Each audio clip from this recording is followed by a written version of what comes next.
So hello guys, आज आहे day 2. Very good morning. So आता माझा ॲक्च्युली ब्रेकफास्ट करून झाला आहे. मी व्हिडिओ काढायचं विसरून गेलो होतो. बट आज आता आम्ही जाणार आहे गोल्डन टेम्पलला अँड त्याच्यानंतर जॉलियनवाला बाग आणि एक म्युझियम आहे. सो अमृतसरमध्ये आजचा दिवस आमचा असा स्पेंड होणार आहे. सो आता जस्ट ब्रेकफास्ट करून आलो आहे. आता एक 10 मिनटात आम्ही निघणार आहे इकडनं. So today will be really exciting golden temple बघायची. पण जी इच्छा होती एवढ्या वर्षापासनं, सो आज फायनली चाललो आहे तिकडे. सो आता निघूयात आपण.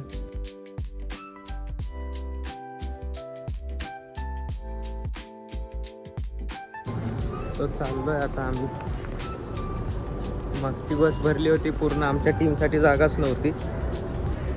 सीट 3 होत्या आणि आम्ही 6 जण होतो, तर आम्हाला आता दुसऱ्या बसमध्ये घेत आहेत. चाललो आहे आता बस नंबर 2-3 मध्ये. सो खूप दिवसानंतर मी इथं रिक्षामध्ये बसलो. रिक्षा पण युनिक होती, आपल्याकडची जशी असती तशी नव्हती. ही इलेक्ट्रिक होती, पण छोट्या रिक्षामध्ये 7 सीट बसले होते आणि पुढं मी एन्जॉय करत होतो रिअली बसून या ठिकाणी.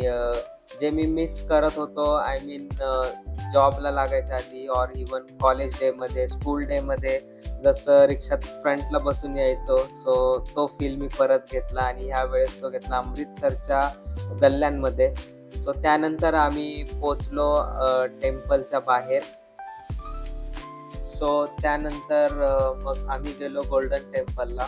आता गोल्डन टेम्पलबद्दल तर वेगळं काय सांगू, म्हणजे जगभरातून लाखो शीख बांधव ज्या ठिकाणी शांतता शोधायला येतात, ते मंदिर म्हणजे अमृतसरचं सुवर्ण मंदिर म्हणजेच गोल्डन टेम्पल. आणि खरं सांगायचं तर पहिल्यांदा जेव्हा गोल्डन टेम्पल समोर दिसतं ना, तेव्हा म्हणजे काही शब्द सुचत नाही, असं वाटतं की फक्त बघत राहावं. सो थोडंसं टेम्पलबद्दल सांगायचं झालं तर जसं आपल्याला माहिती की शीख धर्मातील सर्वात पवित्र गुरुद्वारा आहे हा. आणि गुरु अर्जुन देव यांनी साधारण काहीतरी 17-16व्या शतकामध्ये यांचं बांधकाम सुरू केलं आणि याला ॲक्च्युली हरमिंदर साहिब म्हणतात.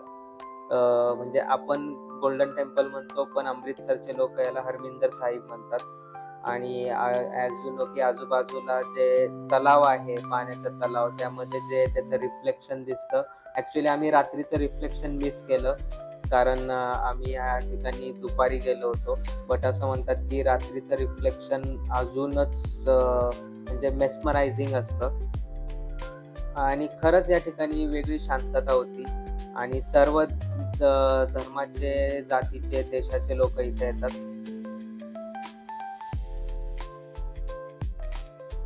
या ठिकाणी यांचा जो भंडारा होता तो पण खूप छान होता, टेस्ट खूप छान होती.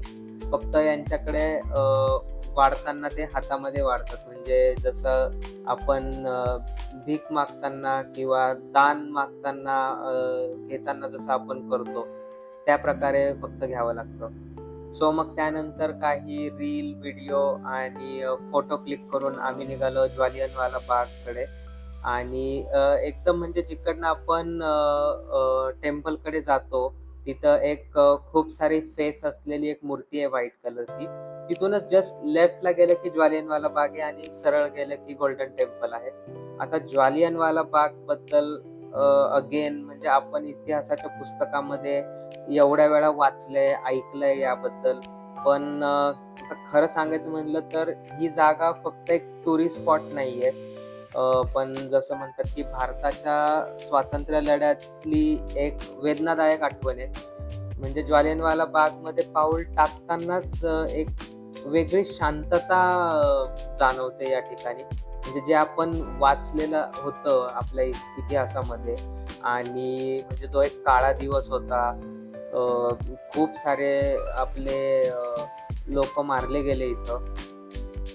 सो ती एक आठवण डोक्यामध्ये, आठवण म्हणण्यापेक्षा ते जे आपण वाचलेलं, ऐकलेलं असतं ते डोक्यामध्ये होतं.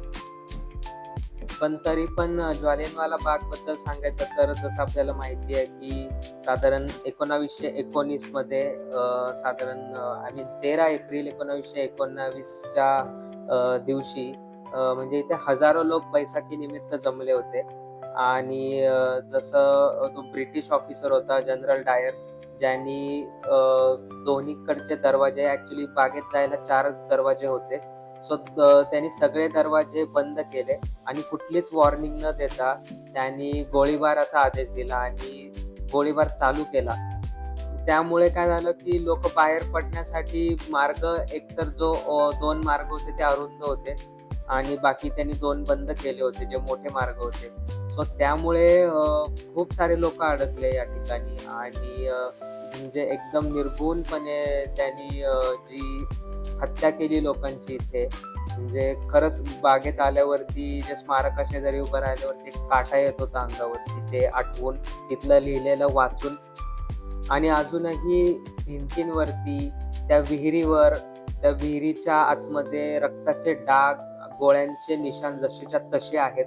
म्हणजे खरंच ते बघितल्यावरती तर म्हणजे खरंच खूप वाईट वाटतं, की काय घटना त्या दिवशी घडली होती.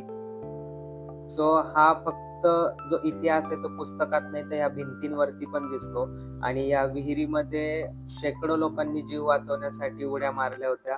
पण त्यात उड्या मारल्यानंतरही खूप लोकं त्या ठिकाणी मृत पावले आणि सांगितलंच जातं, की अधिकृत आकडे कमी सांगितले गेले होते ब्रिटिशकडनं. पण मृतांचा आकडा खूप जास्त होता. जवळपास 10 मिनिटे तो गोळीबार चालला होता.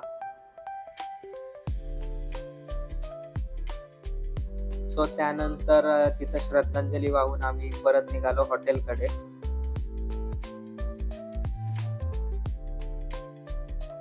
आणि आजच्या दिवसाची जी पार्टी थीम होती ती होती फॉर्मल म्हणजेच सर्वांना फॉर्मल कपडे आणि ब्लेझर घालायचं होतं.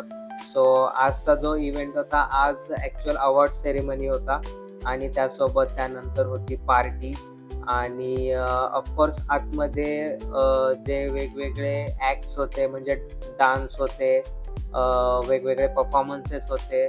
सो आतमध्ये काय-काय आम्ही एन्जॉय केलं ते आता बघूयात.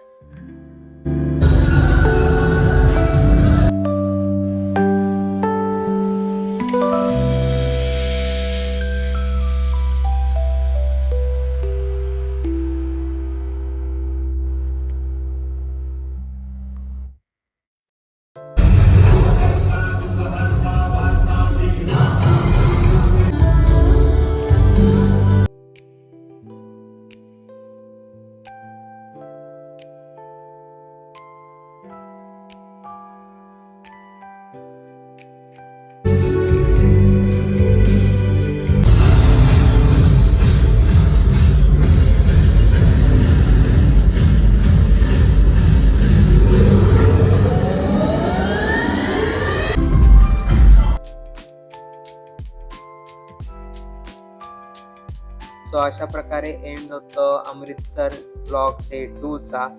सो भेटूयात उद्या आणि उद्याची एक्साइटमेंट काय असेल त्यासाठी नक्की पुढचा ब्लॉग बघा.